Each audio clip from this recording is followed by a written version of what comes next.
All right, so are we ready for this deep dive? I mean, seriously, did you listen to Renaissance? That album was pure fire.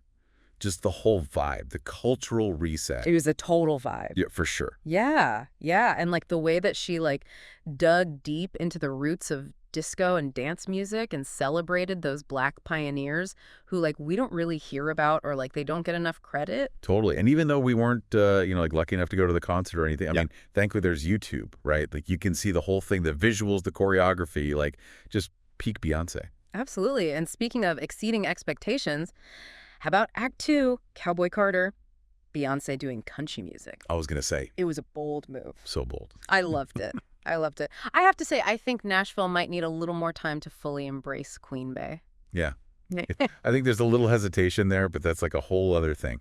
But speaking of things to talk about, let's talk about the real reason we're here, which is Beyonce's Halloween costume.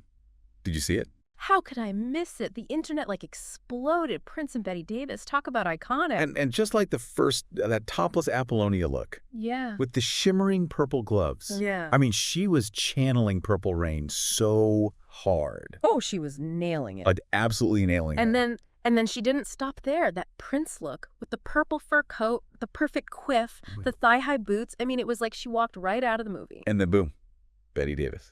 The zebra print bodysuit, the fur epaulets are on the motorcycle, just that whole imagery. I mean, it's clear that she doesn't just choose costumes randomly. Exactly. They were deliberate choices. And you know what everyone's thinking, right? Act 3 clues.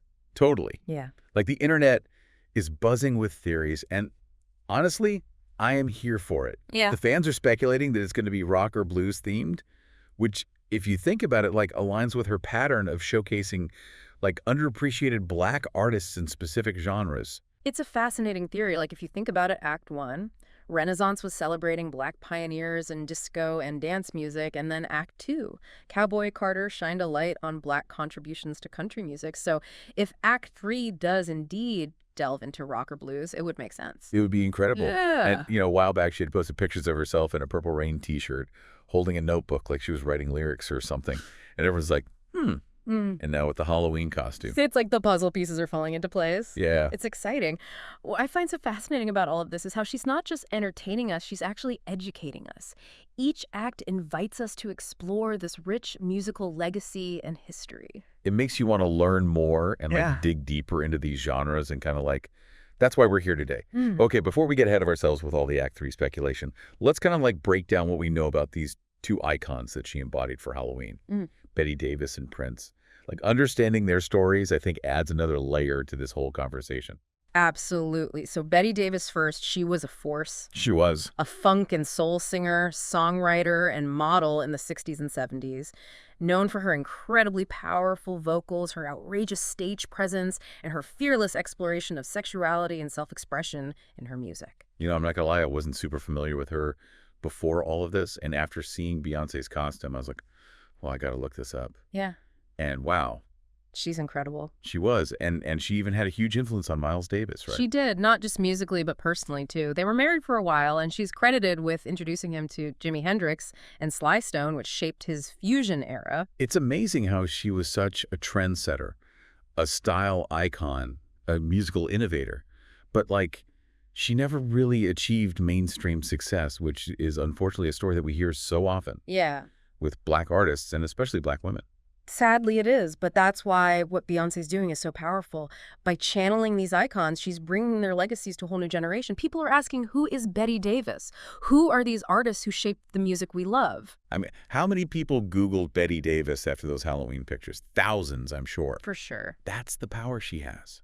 She can use that power to amplify these voices and celebrate their contributions and challenge those narratives that have, often erased or minimized Black artists. It's not just about bringing them to light either. It's about showcasing the depth and complexity of their artistry.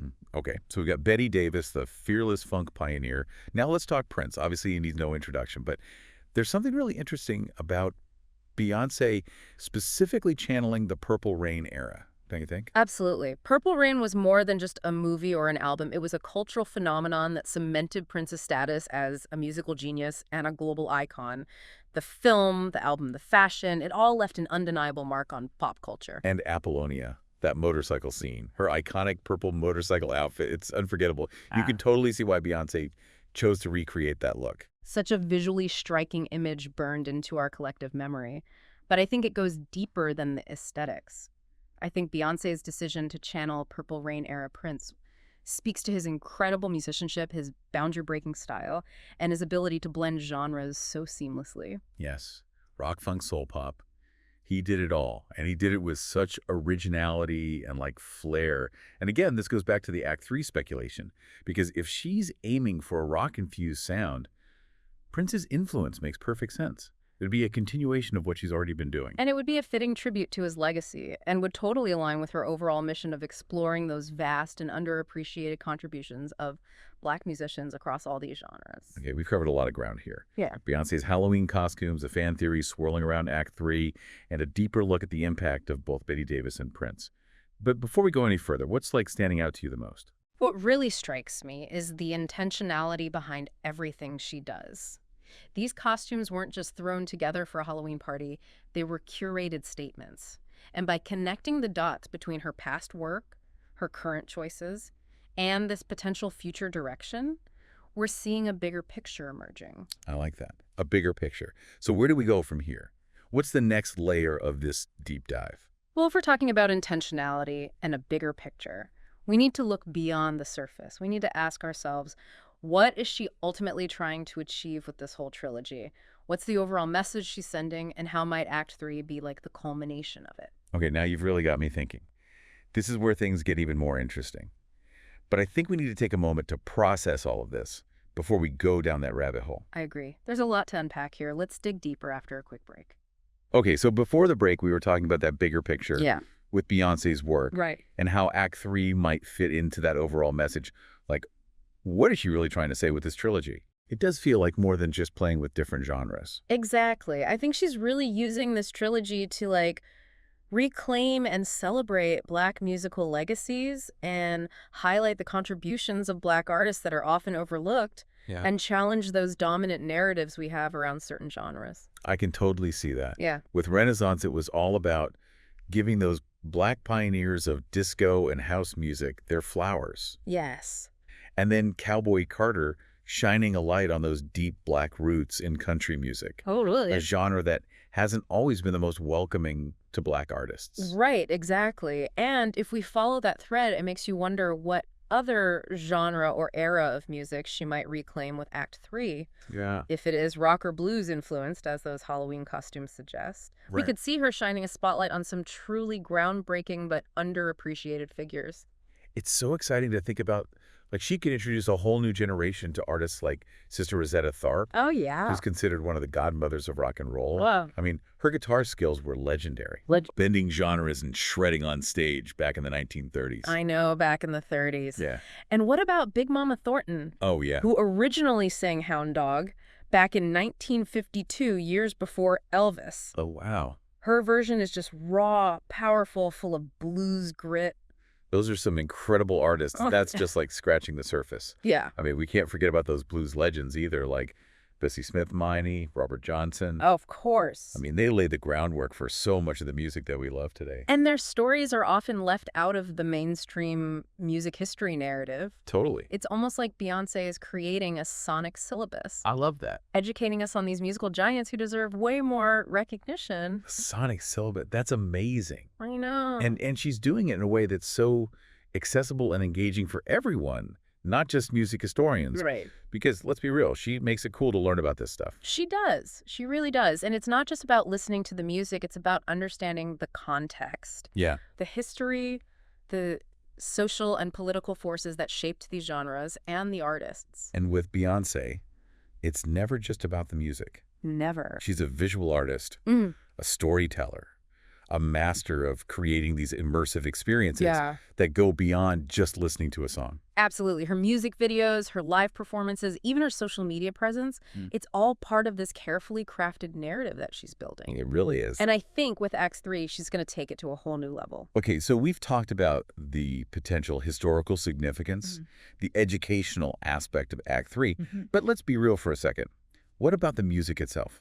Oh, What kind of sound can we actually expect? Because if she's channeling Prince and Betty Davis, you know it's going to be funky and bold. Oh, for sure. We can definitely expect those funky, soulful elements, but I also think we might hear some harder edge sounds. Oh, yeah. Maybe some driving guitar riffs, bluesy vocals with that signature Beyonce swagger.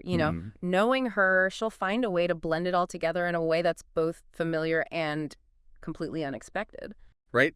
Like, imagine her taking a classic rock anthem Oh my God. and flipping it on its head. Yeah. Infusing it with her own unique style. And those vocals. Yeah, those vocals. I'm getting chills just thinking about it. Right, and don't forget the visuals. Oh my God. Yeah. If she's really leaning into that Purple Rain aesthetic, the stage production is going to be epic. The costumes, the lighting, the choreography, she's going to create a whole world around this music. Okay. Just like she did with Renaissance and Cowboy Carter. Okay.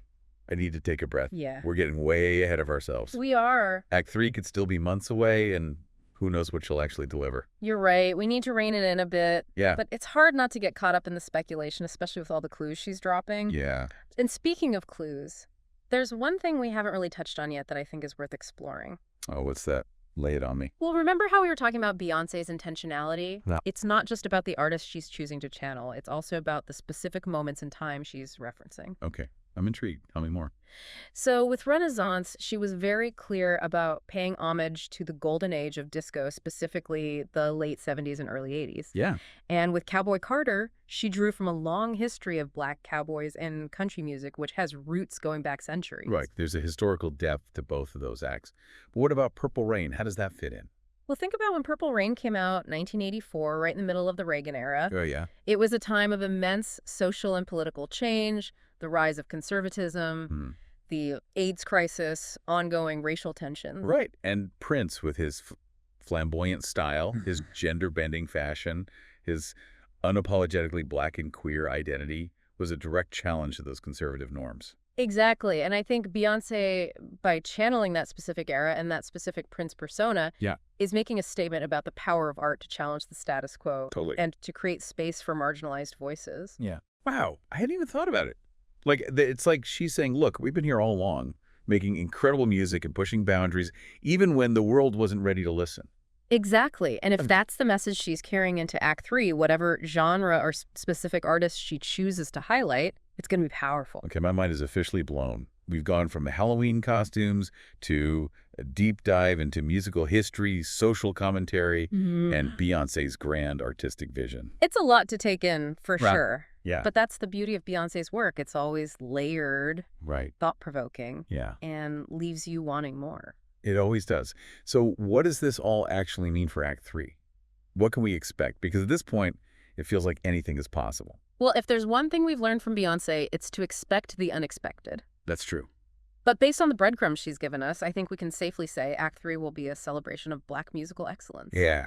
A challenge to industry norms, and a powerful statement about the lasting legacy of these often overlooked artists. Honestly, I am so ready for whatever she throws at us. Me too. I think I need to go back and listen to those Betty Davis and Prince albums again. Yeah. Clearly, there's a lot more to discover there. That's a great idea. And while you're at it, you might want to brush up on Sister Rosetta Tharpe and Big Mama Thornton, too. Yeah. You never know what sonic surprises Beyonce might have in store. Good point. This deep dive has definitely given me a whole new playlist to explore. Yes. But before we wrap things up, what's sticking with you the most after this conversation? You know what really resonates with me is the idea of reclaiming narratives. Beyonce isn't just celebrating these artists, she's actively rewriting the history books. Yeah. Putting their stories front and center, and in doing so, she's challenging us to question what we think we know about music, about history, and about the power of representation. It's a powerful concept. It's like she's saying, this is our story, and we're going to tell it on our own terms. Exactly, and that's a message that everyone needs to hear. Well said. Okay. I think we've officially reached peak Beyonce for one day, but before we sign off, I think we should leave our listener with something to chew on, something to keep those brain gears turning. Considering Beyonce's pattern of drawing from those underrepresented Black musical legacies, what other genres or artists could she potentially explore in Act 3? Is there something totally unexpected we haven't even thought of? And if so, what would that say about her evolution as an artist? And how might that potential direction further challenge industry norms and broaden appreciation for the diverse roots of popular music? We'll be back soon with another deep dive, But until then, keep those theories coming, and don't forget to celebrate the musical pioneers who paved the way. Until next time. Yeah. As we've been talking about all this, like, there's another layer to Beyonce's artistry that we haven't even touched on yet. I know what you're thinking, fashion. Yeah. It's such a key part of her expression, and just like her music, her style choices are always deliberate and full of meaning. Totally. And how can we forget those outfits from the Renaissance tour? Oh my... Like, every look was a statement, a celebration of Black culture and creativity. Yes. And those Halloween costumes are no different. It's true. And think about the impact those images had. They were everywhere, sparking those conversations, not just about Act 3 speculation, but about these iconic figures themselves. It's like she's using fashion as another tool to amplify their legacies and inspire a whole new generation. Absolutely. And let's not forget about, like, the business side of things, too. Oh, yeah. Because Beyonce is not just a musical artist. She's built an empire. Absolutely. She's a master of branding and marketing, always innovating. Yeah. The Ivy Park collaborations, the visual albums, the surprise drops. Yeah. She's always pushing boundaries and redefining what it means to be an artist in the 21st century. And she's doing it all on her own terms. No record labels, no corporate sponsors, just pure creative control. Something you don't see very often, especially at her level. It's incredibly rare and sends such a powerful message. Like, she's setting a new standard, showing everyone that it's possible to be commercially successful and stay true to your vision without compromise. It's truly inspiring to see. She's not just making music. She's building a lasting legacy. Yeah.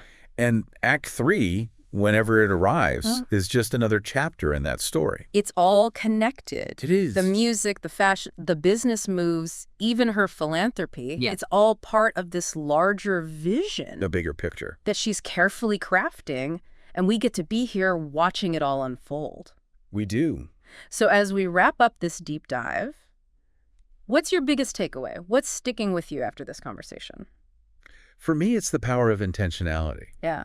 Everything Beyoncé does is deliberate and thoughtful and infused with meaning. Yeah. She's not just entertaining us. She's making us think, challenging us to question our assumptions and engage with the world around us in a deeper, more meaningful way. That's a perfect note to end on. We've gone from Halloween costumes to a deep exploration of music history, fashion, entrepreneurship.